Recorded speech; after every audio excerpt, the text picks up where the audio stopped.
Assalamualaikum warahmatullahi wabarakatuh. Alhamdulillahilladzi farada alaina siyama fi syahri Ramadan.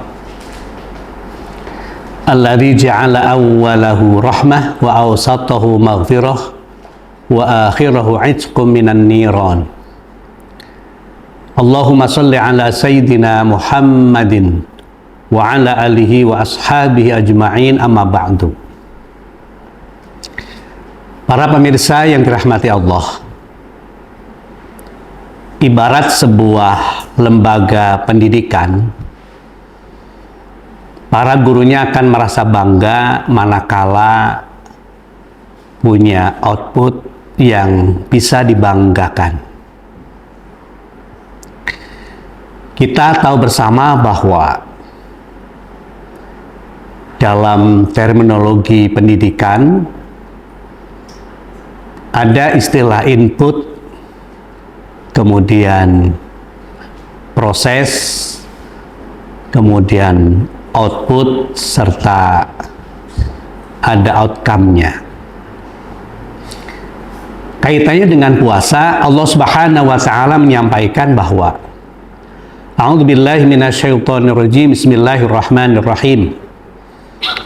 Ya ayyuhalladzina amanu kutiba alaikumus syiyam kama kutiba alal ladzina min qablikum la'allakum tattaqun. Shadaqallahul azim. Ibadah puasa itu bukan tujuan, bukan output, tetapi sebuah proses yang diawali inputnya adalah amanu, yaitu orang-orang yang beriman. Klasifikasi manusia itu banyak, ada munafikun, ada musyrikun, ada fasikun, ada kafirun. Tetapi dalam hal puasa, proses puasa inputnya adalah Allah pilih orang-orang yang beriman. Orang-orang yang secara kejiwaan itu punya keyakinan yang kuat, membenarkan adanya Allah dan seterusnya. Tasdiqun bil qalbi wa iqrarun bil lisan wa amalun bil arkan. Artinya secara input sudah bagus. Bagaimana agar outputnya itu sesuai dengan apa yang diharapkan, apa yang diinginkan, yaitu la'allakum tattaqun. Maka puasa ini adalah merupakan sebuah proses dari input orang-orang beriman, kemudian diproses dengan puasa. Kita tahu puasa adalah merupakan syariat yang bukan baru. Nabi-nabi terdahulu pun punya syariat puasa. Kama kutiba 'alal ladzina min qablikum. Di mana dengan proses puasa ini banyak sekali yang akan kita dapatkan. Dengan proses puasa ini tentu tujuan atau output la'allakum tattaqun bisa kita harapkan. Dalam terminologi puasa, asyam itu adalah imsak. Imsak punya dua makna. Makna yang pertama adalah tamasaktum bihima atau biha, dan yang kedua adalah ibtada anhu. Tamasaktum artinya kita berpegang teguh dengan aturan-aturan di dalam puasa sebagai sebuah proses pembentukan orang-orang beriman. Puasa itu tidak memberatkan, tetapi justru puasa itu adalah sebuah pembersihan diri dan juga kejernihan hati.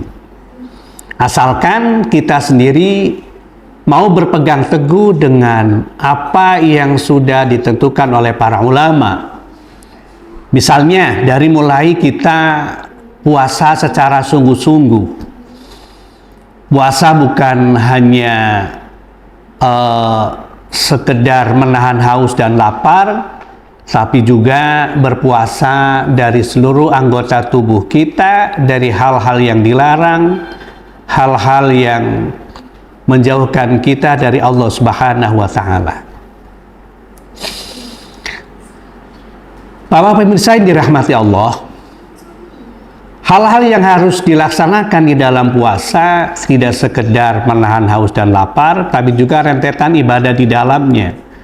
Ada tarawih, ada sahur, kemudian ada tadarus Al-Quran, ada zikir, dan lain seterusnya. Dimana ketika kita tamassaka biha ini, berpegang teguh dengan aturan-aturan ini, yakin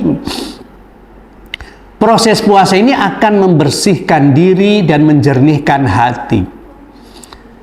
Karena kebersihan hati adalah merupakan sebuah sentral, sebuah hal yang pokok yang akan menentukan perilaku manusia.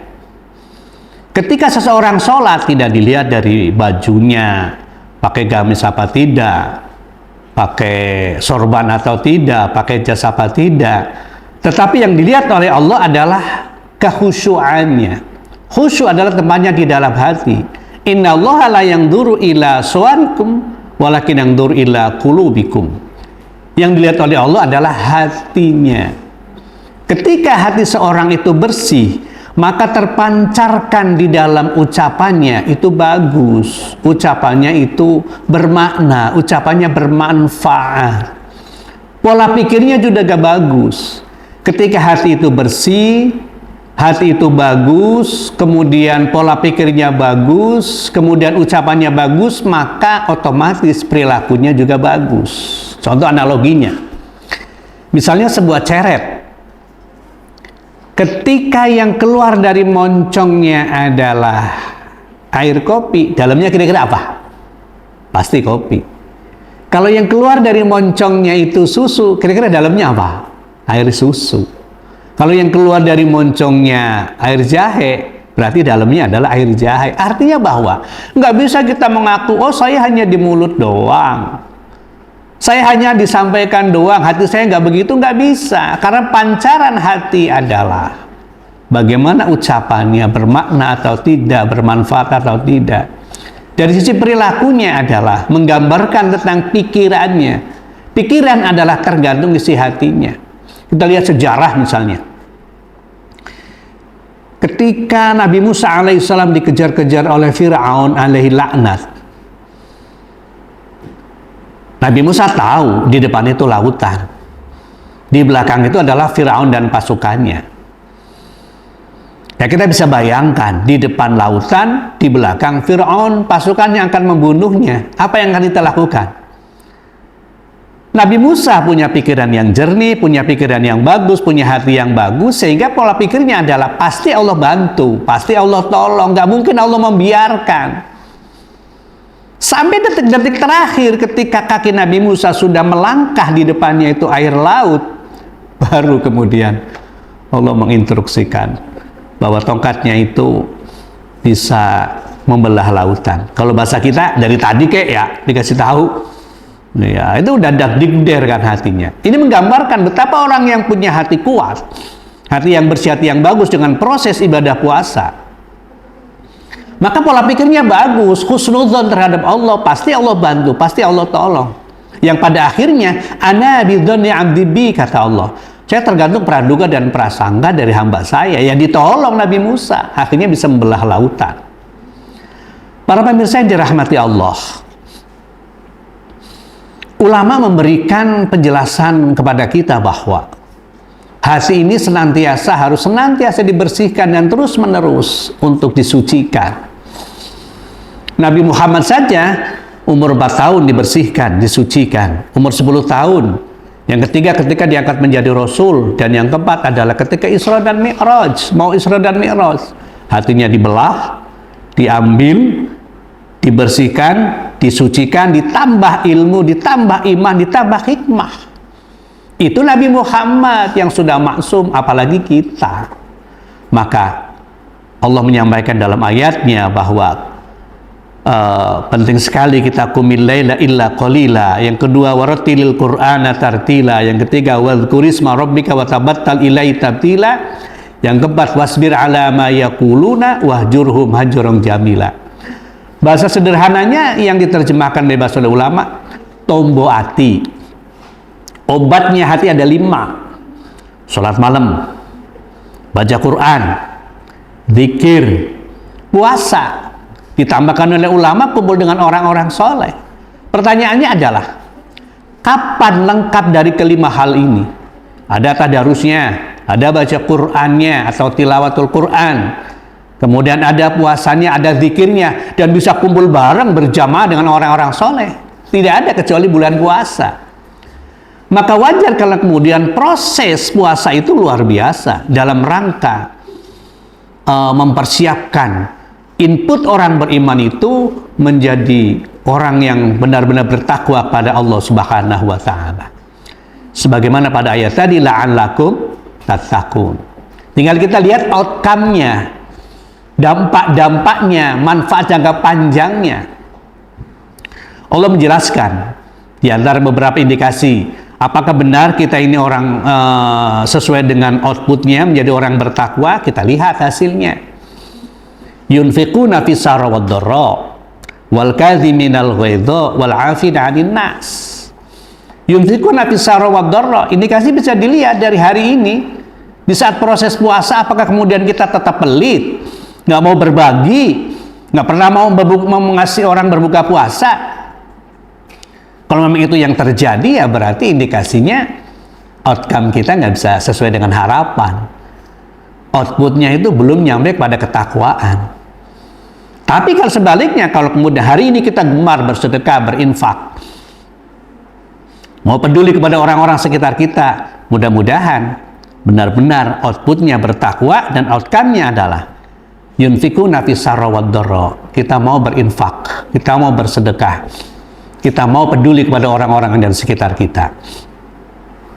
Yang kedua, wal kadhiminal ghaidha, tidak baperan, tidak ngambekan, mampu menahan emosinya, di mana selama 1 bulan sudah digodok dalam puasa.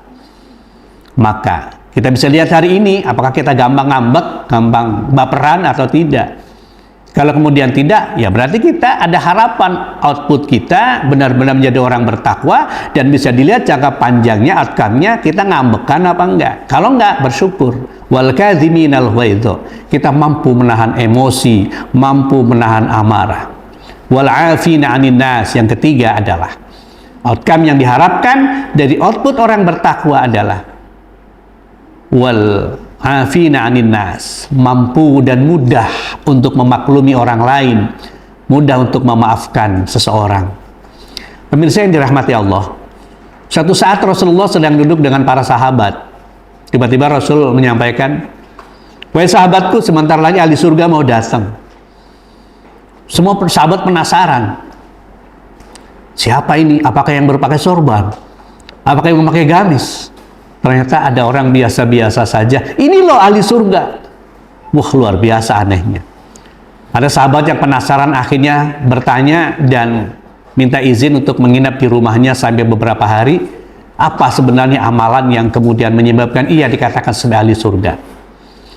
Sudah 3 hari tidak diketemukan, akhirnya dia bertanya, wahai saudaraku, apa sih amalan yang menyebabkan kalian dikatakan oleh Rasul sebagai ahli surga?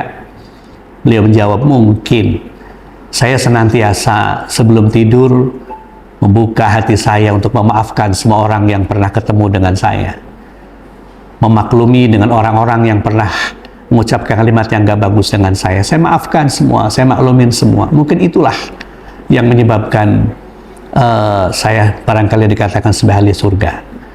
Oleh karena itu, para pemirsa yang dirahmati Allah, inputnya adalah orang beriman. Kita semuanya orang-orang yang iqraran bil lisan, tasdiqun bil qalbi, iqraran bil lisan wa amalun bil arkan.